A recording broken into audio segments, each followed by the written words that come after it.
The floor is yours. Thank you, Anna. Thank you. Very kind.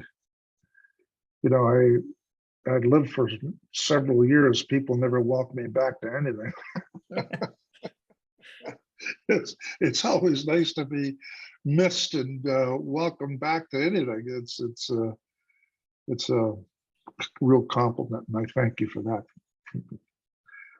So tonight's a bittersweet night, I guess. Having had a spiritual awakening as a result of these steps, we try to carry this message to alcoholic and to practice these principles in all our affairs. Our final step, and our final step is a result of the work that we've been doing, week day by day, and expanding their God consciousness. So I welcome you to this portion. And before we get started, I just want to introduce myself, I guess, assuming you. Sometimes I think you all know me. So let me just grab this. Okay. So I'm an alcoholic and a member of the GAPE group in Hamilton, Ontario. My name is John, and I have been a seeker of God's will since December 23rd, 1972. And I have experienced many blessings and gone through many hardships in the 50 years of recovery. I come to know certain truths, and as a result of those experiences, I'm sharing some of them with you and have shared some of them with you in the last 8 weeks. But I want to keep reminding you that these are my experiences, and it's not the experiences, or it's not the way. There are many different ways to make this thing work. And the purpose of me was just kind of introducing my collective experiences, the things that I did, and the things I could have done better, and things I could have done quicker. And so that you wouldn't have to wait for as long as you may think that you need to wait, that there is immediate inspiration, no matter how long you're in the program, how many days of sobriety you have, or no matter what step you're on. God's presence is ready, and we've done a few experiments along the 7 weeks just to prove it. And all we do really is just notice. Very simple strategy. Everybody notices. There's nothing here to learn. It is just something simple to practice. And in this moment, I'd like you to get present to the inner God in you, the internal wizard, if you like, the ancient one, however you call God, Buddha, Abba, Christ, Allah, whatever you name your God to be, just draw your attention to that God within you. And I just want you to go internal now. I just want you to experience God, just to prove a point. And all it takes is noticing. And when you begin to feel the Spirit moving within you, some of us may not feel that Spirit right away, but I just offer this to you. Keep looking. It'll become evident. Sometimes we feel disconnected, and it might take a little while, but believe me when I say to you, God is right there with us every step of the way. And all we have to do is stop, pause, maybe a short prayer of thank you, gratitude, and feel the presence within us. Another neat little exercise we can do is just look around the room at the people that are here and just give yourself witness to the idea that God is in them as well. That they're not just something or somebody to do something for your bidding, but they are people, valued. And if the Spirit of God is in you, it's in them. So if you're going out tonight after this meeting's over with, just give yourself the sense of awe and wonder, and just absorb all the nature that's around you, the stars or whatever, where you're at, the beauty. The constant moving of the universe, start and finish, moving constantly. And sometimes we human beings try to stop things. We hang on to things. We grasp things, which is completely abnormal and is contrary to the way the universe works. We say sometimes that we're stuck, and we're not stuck at all. Unless you're tied to a chair, you're not stuck. It's a word that we use when we're clinging and hanging on to things. And all we need to do is just kind of relax and let it go. And the universe will take its course. So good evening, everybody. And welcome to our final session of this format. We're in session 8, and we're going to be talking briefly about step 12. So before we do that, let's get into a quick review of what we've taken on. Now notice I said taken on and not learned. Learning is of little value here. It's only what we practice. And my hope is that over the weeks, you become used to the idea of what action am I going to take as a result of spending an hour and a half with this old fellow. What one action that would make a difference in my life that I can take, I can commit to, that may make a small or big difference in my life. So session 1, we talked about the power of powerlessness. And we continue to look through step 10, for instance, which remains within what is it I'm still trying to control in my life? Not simply admitting my life is unmanageable and moving on and ignoring the possibilities that I'm trying to manage things. And just to give you a sneak preview of how we can reverse engineer that,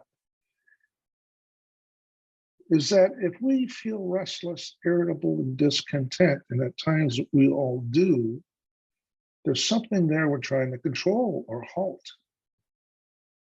Something to change in which we have no ability to change. So those are the clues in which we can start examining areas in our life that we're still trying to control. And believe me when I say to you, this work is never done.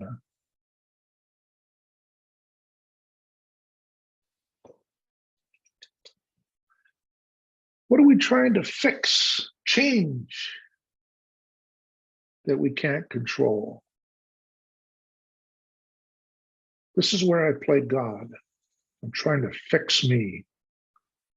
I'm God, and I can fix the created, the beloved, only to find out I don't have the resources to do that, but I continue in this ego drama to continue to play God.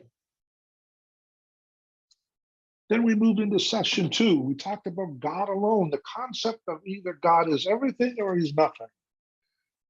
What does it mean for us to make a life-changing decision to turn our will and our lives over the care of this God? The complexities of back and forth, the nature of our false selves versus our true selves. And in step 6 and 7, we share about fixing the defects of character and how often do I try to play God in this situation to work on my defects of character.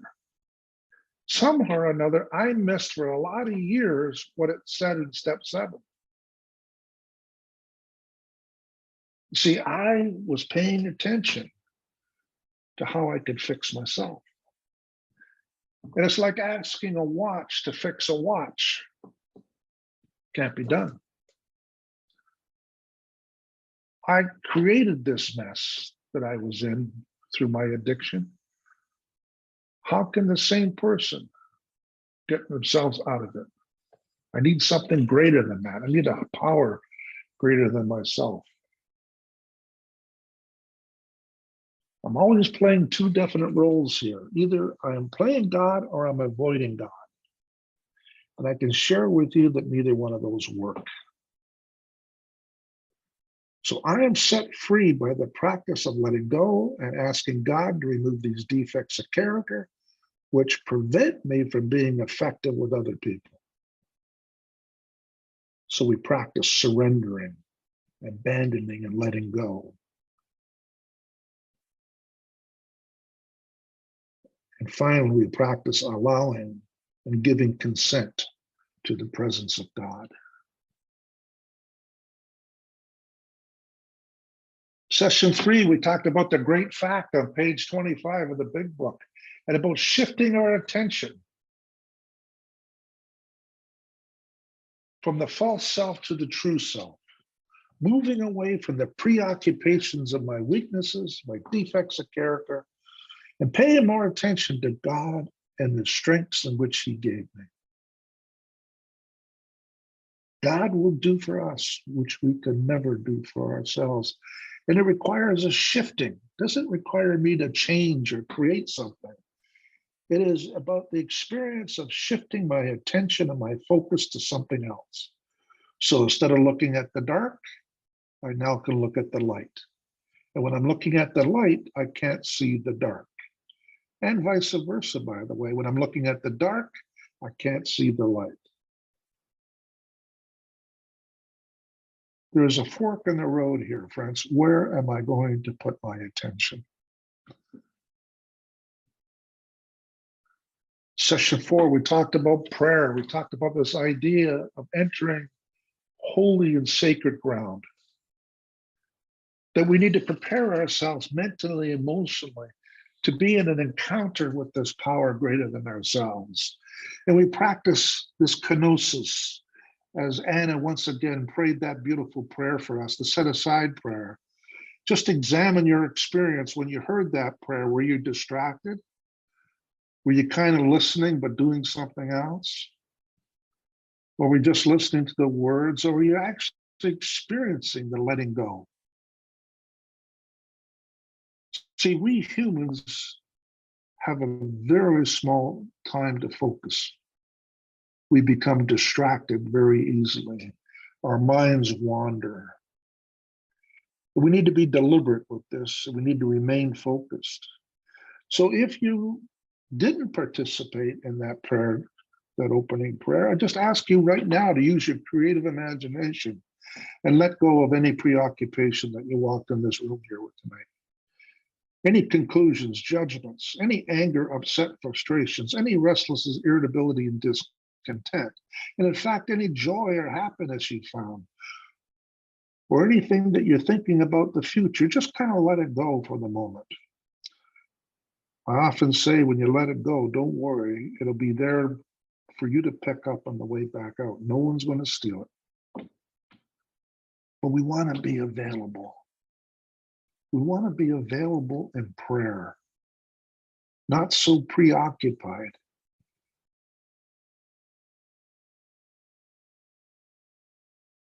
We talked about prayer as a development of a love relationship with God, not just a transactional exchange. I'll be good if you give me that. Or if you give me that, I'll be good. Transactional. Prayer is deeper and wider than that. It's okay to pray for things, by the way. I'm not suggesting not to, but that is a small piece of what prayer really means. It is developing and deepening this relationship we have with God. Now, why love? Why is love so important? I would assert tonight to you, my friends, that love is the secret key that's going to move the defects of character out of the way. It is the single most experience that you can do to live a freer and happy and joyful life. That's how powerful love is. And let's define love. It is, for me, it's the willing the best for the other as the other. It isn't emotional or a feeling, it's a decision of the will. I'm willing the best for you tonight as you are yourself. We seek to be aware of his internal presence. And this is what essentially what this workshop's been about, is about paying attention to this internal presence that we have and how to activate this power in our lives. and to have an encounter, believing that something has changed in my life as a result of prayer. Then we talked briefly about the amen, an ancient word which means so be it. Claim it. With confidence, claim it. Then we reflect on the prayer experience afterwards and see if we can identify the gifts that we've been given. But if we can't, doesn't mean we weren't given any. They just remain unconscious. But something changes every time we pray in the way in which that we're available. You change. And we end off with a thank you prayer. Session 5, we talked about silence and meditation. Silence is God's first language, the letting go of all cognitive ability and simply be in the loving gaze of God. Picking a mantra word, keep repeating it until it becomes a drumbeat. First, you say the mantra word, and eventually you listen to the word as it is spoken back to you. You don't try to block thoughts or engage in them. You simply allow them to gently float by like a sailboat on a lake. When meditating, sit erect but relaxed, both feet on the ground, and start to breathe deeply. Notice, friends, how breath is the beginning of life. The holy breath of Yahweh coming into your body, coming into your spirit, entering your heart. Breathing is not just simply breathing, it's a life experience. And we honor that experience and we say thank you because we're not guaranteed the next breath, friends. And finally, as you notice that you're engaged in the thought and you moved away from your mantra word, gently, like a feather touching silk, you return to the mantra word. No condemnation, no conclusion, no measuring. Good and bad doesn't exist in meditation. It's an experience. Session 6, I don't want to be in a hole in the donut. You know, ideally we want to be happy, joyous, and free. Put the end to restlessness, irritability, and discontent. But first we have to know where our restless, irritability, and discontent is. It's in the false self. It's a self that was created by our ego drama.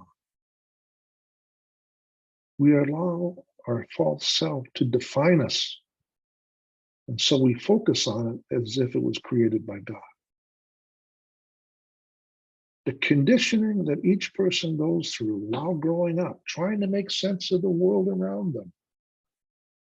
We judge, we compare, we believe, we conclude. We take on prejudices and bias. We also take on shame and fear and anger and scapegoating. We unintentionally and unconsciously shape our lives that we live. Blaming keeps us stuck. Being responsible for well-being moves us forward. You know, the most unfortunate part about being an addict is that I trust thoughts and feelings as if they were truths, and they're not, they're distortions. They're illusions. I rarely see reality. My brain makes meaning of everything. And it's the meaning I believe is true. I created the meaning. That isn't the reality. For instance, when someone sees a tree, some of us see shade. Some of us see a place where birds go. Some of us see maple syrup. See, trees have meanings to different people. But the reality is it's a tree.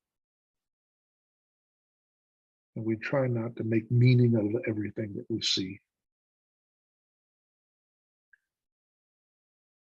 You know, when we try to work on these weaknesses, we live a small life, always being tethered to each defect. You know, in the disease model, we try to become less restless, less irritable, less discontented, until we shift our focus to gratitude, presence of God, our strengths and talents. Then we're looking in a completely different direction, friends. We're looking at thriving and flourishing, becoming whole, becoming free. That becomes a reality and not just a possibility. In session 7, we talked about step 10, wiping and cleaning that mirror. So see that reflection backwards clearly. And we look for patterns. And there's more to step 10 than resentment, selfishness, dishonesty, and fear. Examine what we can do better each and every day. One thing. Don't do 10 things. One thing. What could I have done better in this situation today? And work out some methods of what you could have done. Prepare yourself for the next opportunity. What can I pack into the stream of life? Using my potential and all of my ability to engage in the world without any withholding, without fear of embarrassment, without fear of being rejected, to lean in without any consequences and be who you are. The world will celebrate. We need you at this level. The master has need of it. We learn to be an observer and being disassociated with yourself when you're doing step 10. In other words, we're not making moral judgments about ourselves. Oh, I'm bad or I'm weak. Here I go again. I'll never be able to do this. We disassociate yourself. We look at it's becoming like a movie that we're filming on stage.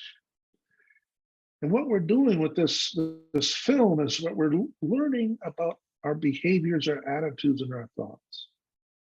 And we're experimenting like a scientist for improving life. Remember, we have a perfect remedy for when we fall short. This is not about being perfect, friends. We do fall short, and we always will fall short. But immediately we ask God to remove that defect at once. Secondly, we speak to another person about exactly what just occurred. And third, we make amends if needed. And fourth, we reach out to help somebody. The perfect remedy for an imperfect person. Be kind to yourself, friends. Have self-compassion. It's a healing activity. So this week I was reading Richard Rohr, and Howard Thurman came up again. He's often mentioned, and so I'd just like to read his expression. I surrender myself to God without any conditions or reservations. I shall not bargain with God. I shall not make my surrender piecemeal, but I shall lay bare the very center of me, that all of my very being shall be charged with the creative energy of God. Little by little, or vast area by vast area, my life must be transmuted in the life of God. As this happens, I come into the meaning of true freedom, and the burdens that I seem unable to bear are floated in the current of the life and love of God.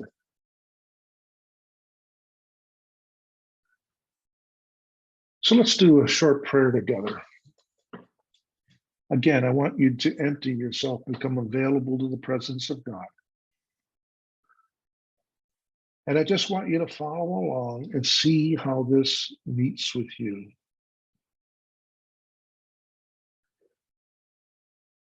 Okay, good job. In order to be a fully functioning human being, we need to process to help us deal with the pain and suffering, not to avoid it, pretend or push it down, and not to numb it with other addictive substances or behaviors. This is called a welcome prayer. Welcome, welcome, welcome.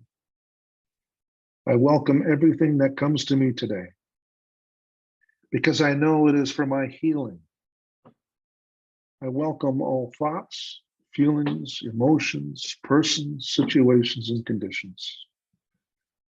I let go of my desire for power and control. I let go of my desire for affection, esteem, approval, and pleasure. I let go of my desire for survival and security. I let go of my desire to change any situation, condition, person, or myself. I am open to the love and presence of God and God's action within me. Amen. So, having done this work that we've been doing the last 7 weeks, whether you've done a little, you've done a lot. You made progress, hopefully. We come to step 12. See, now we have freedom. Now, that doesn't mean that we're perfect. Don't confuse those two ideas. We're not perfect in freedom. We're free of attachments. We're free of the obsession of the defects of character, knowing that we are going to continue to have defects of character. We're free. And we should never compare ourselves to perfection. We now have a design or a system for living that sets us free. Now, we may succumb to the defects at times, but today we are aware of them through the intensive step 10 work. And we have a remedy to make right any wrongs or harm that we caused. See ourselves, others, and God in a new and beautiful light. Yes, there has been awakening. Our task now is to practice these life-giving, character-building principles in all our affairs. See, we no longer respond automatically to our thoughts and feelings. We put them to the test. And as we become masterful living our lives through commitment, a different world emerges. So we're no longer dictated by our feelings and our thoughts. We live our life through commitment. All of this happens and bears fruit with the service of others. So in order for this to materialize externally, we need to be working with others. So I thought tonight that I would share with you in which I sponsor people. It is just one piece of 12-step work, one small piece. What is it like to work with another human being on a one-to-one basis? Now, we could talk about many other ways to be of service, and every one of those ways count, by the way. But I've been asked a few times through phone calls, questions on Instagram about sponsoring others, and I thought I would share my practice with you.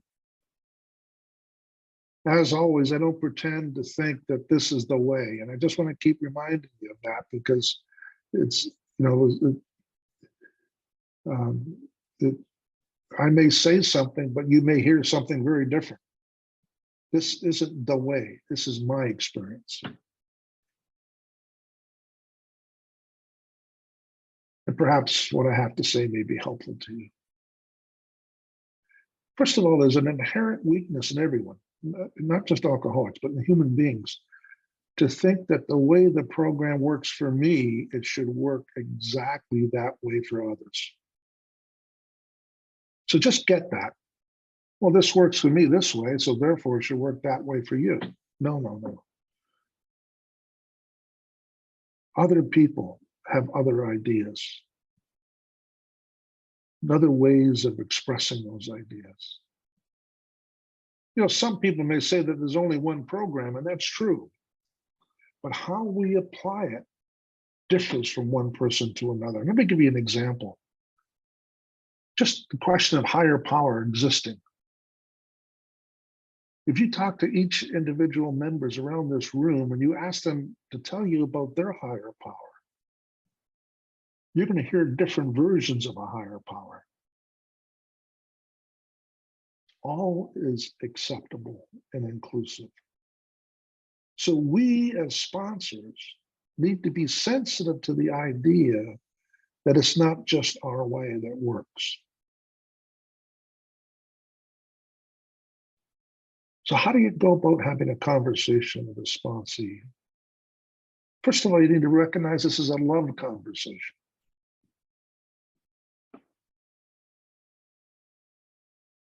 And we open up this sacred conversation with a prayer and a consent in the presence of God. That's what I do. I ask the person to come into prayer, that we both have an open mind, and that God's consciousness remains high on our agenda.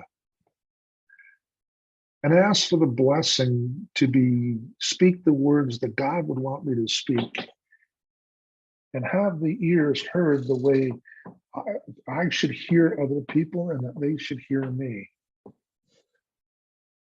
So it's like a blessing. It is an umbrella of grace.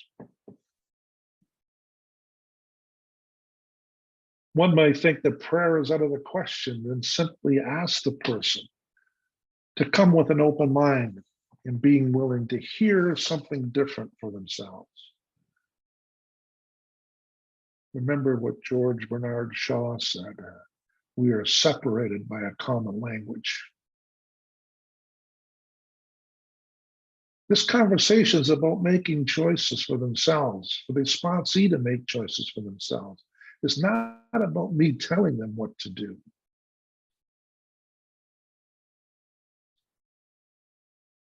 Remember about language. It's an attempt to describe something, but also there's the ability to create something in language. Language creates.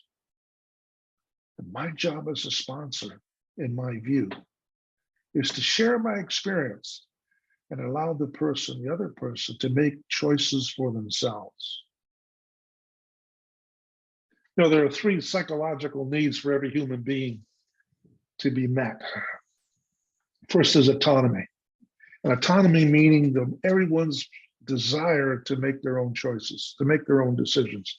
You know, that place in the big book, it says, if you want what we have. So it's like an invitation. We're not saying, do it. We ask them, if you want what we have, then when you're willing to go to any lengths to get it, then you're ready to take certain steps. So we invite them in. We don't demand anything of them. These aren't directives. They're descriptions.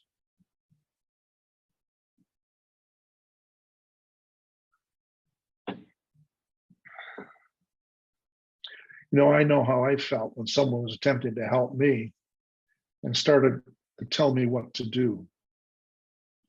Up comes the resistance, the defiance, and even contempt. This seems particularly true for addicts.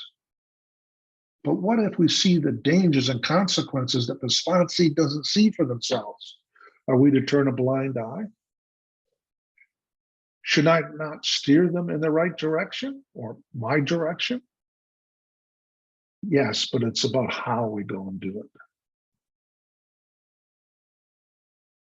See, what we have to have happen is the sponsee inherently is motivated by their desires to accomplish what they want to accomplish and not simply try to please me, the external motivation. Every human being has the desire to be motivated within once they begin to see for themselves clarity of what's available. Telling people what to do may work in the short term and may help codependent people, but not for long. It's the difference between giving somebody a fish and teach them how to fish. See, they assume responsibility of their program. After all, they have, their name is on it. What I've discovered by asking open-ended questions is that people will move themselves in the right direction. Every one of us have good intentions, but sometimes we lack the how to bring it to behavior. And if they make the decisions for themselves, they're more likely to follow through.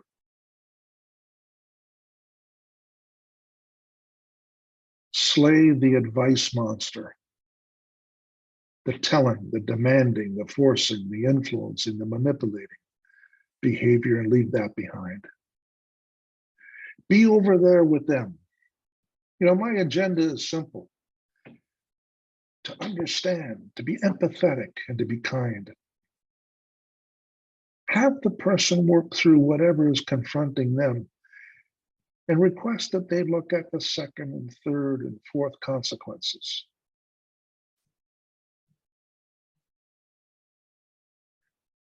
We alcoholics have damaged executive function in our brain. The prefrontal lobe there's a control function called the executive function, and it's damaged. So we're impulsive. And if we if we practice delayed gratification, our decisions become healthier and better. Just by pausing and looking at the opportunities and the risks or the consequences, usually we end up with a better course of action. Then mirror back to them what they are saying to you. Repeat back so that you clearly understand what they're saying and that they know that they've been heard. Using the exact words as close as possible. Listening to the experience and behind the words. The side note is this: the sponsor gets to see their own control issues around people when there's a one-on-one. So we can begin to see how we're attempting to control ourselves through something called projection. Be ready for questions like, what is it you want? What are you afraid of? How can I help? What's in your way? Open-ended questions that has people check their experience, describing something, and maybe creating something new through language. Follow up with, tell me more about that. What else? Slay the advice monster. Listen for negative. The negative cannot be changed. Like, I'm not patient, tolerant, or I will work on my impatience. There's no action plan. After all, we're no longer impatient because we've given that to God. So we're starting from ground zero and not from a hole.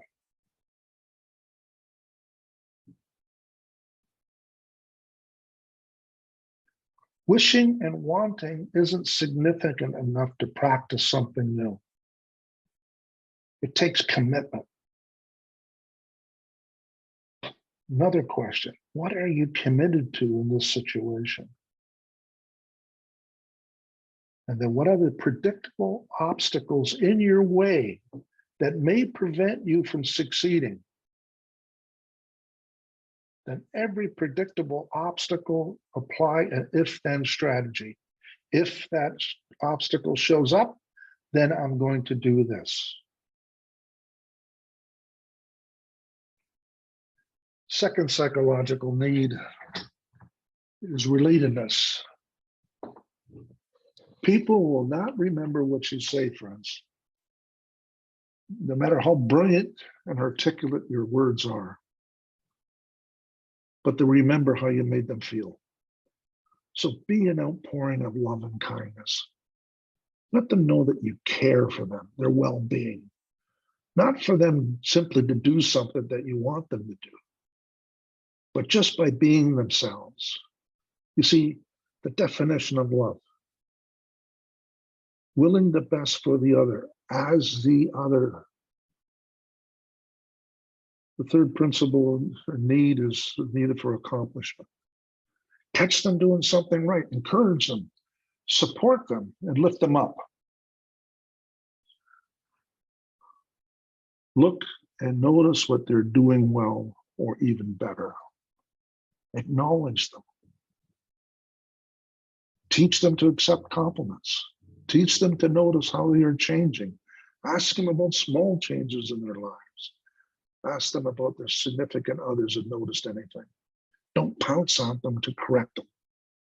I know people that if you say a word wrong or is misquoted out of the big book, they got to correct you. They can't help themselves. They got to correct you. Be tolerant. They don't have to get everything exactly right.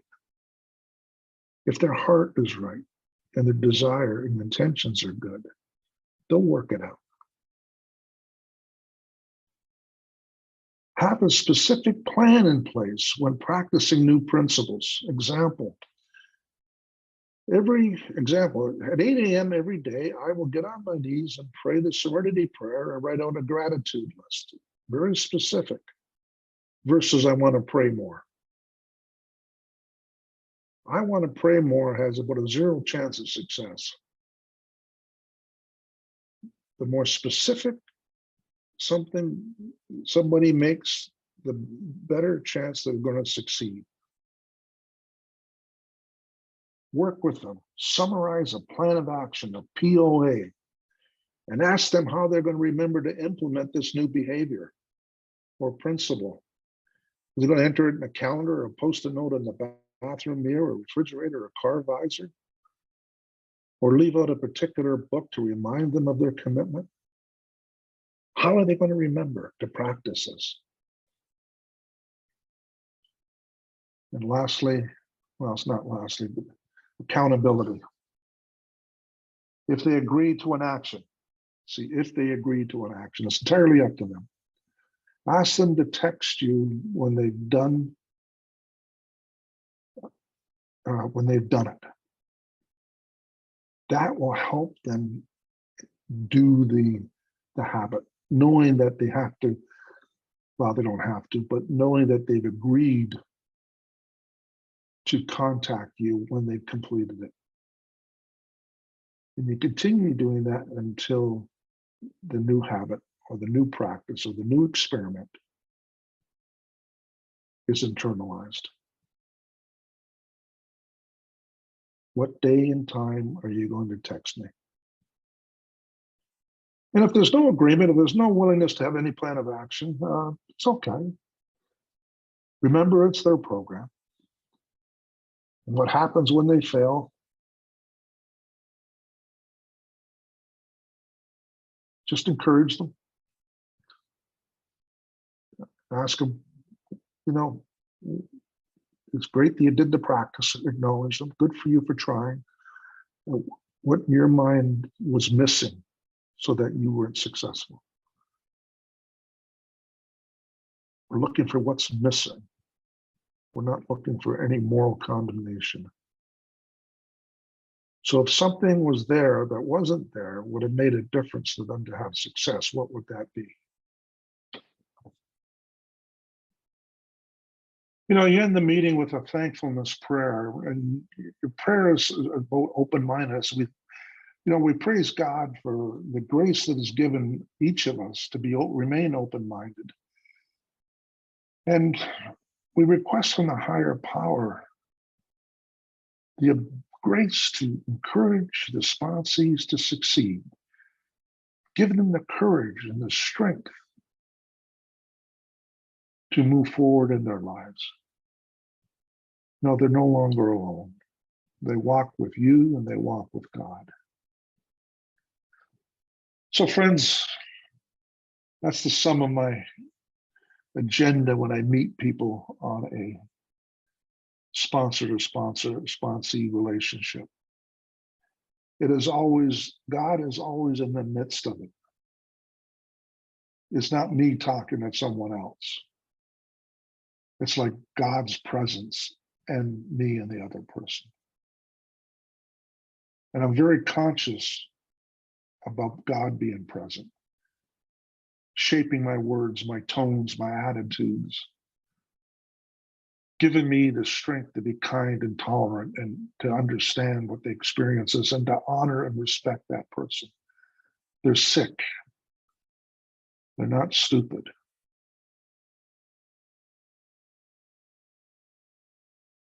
Friends, it's been my great pleasure to be with you in the last 8 weeks. I enjoyed new friendships, new conversations that I have had. It was the Fellowship of the Spirit's mission to have you expand your God's consciousness while being in this workshop. And I believe by the show of hands last week that our time together has been a resounding success. I will pray over the Instagram page every day and pray for each of you. Now pray that you recognize how much God is doing in your life today, that you can take your place as a thriving and flourishing human being in the world, bringing all your talents, your zest, and your energy, and all that you've been given, and reaching out and helping someone else see what you see. God's blessing to each of you. Thank you for being with me.